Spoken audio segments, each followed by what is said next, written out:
এই গরমের সবচেয়ে উপকারী, দামি ও তৃপ্তিদায়ক রেসিপি হলো শুক্তো।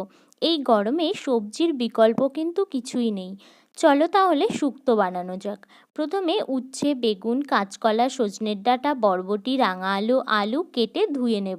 নুন ও হলুদ গুঁড়ো দিয়ে একে একে আলু, কাঁচকলা, বরবটি, সজনের ডাঁটা, উচ্ছে, রাঙা আলু, বেগুন, বড়ি ভেজে নেব। মশলার মধ্যে কালো সর্ষে, জিরে, আদা রাঁধুনি শিলনোড়ায় বেটে নেব। তারপর কড়াইতে তেল গরম করে শুকনো লঙ্কা, তেজপাতা ও পাঁচফোড়ন ফোড়ন হিসাবে দিয়ে দেব। তারপর বাটা মশলা দিয়ে দেব। স্বাদ মতো নুন ও হলুদ গুঁড়ো ও চিনি দিয়ে দেব। মশলা থেকে তেল ছাড়লে উচ্ছে আর ডাঁটা বাদে সমস্ত ভাজা সবজিগুলো দিয়ে দেব। সামান্য জল দিয়ে কষিয়ে নিয়ে ডাঁটা দিয়ে দেব। তারপর পরিমাণ মতো জল দিয়ে ভাজা বড়ি ও উচ্ছে দিয়ে দেব। সব কিছু ভালোভাবে সিদ্ধ হয়ে গেলে নামিয়ে নেব। আমরা শুক্তো খাই আর তোমরা ততক্ষণ চ্যানেলটিকে সাবস্ক্রাইব করো। বাই।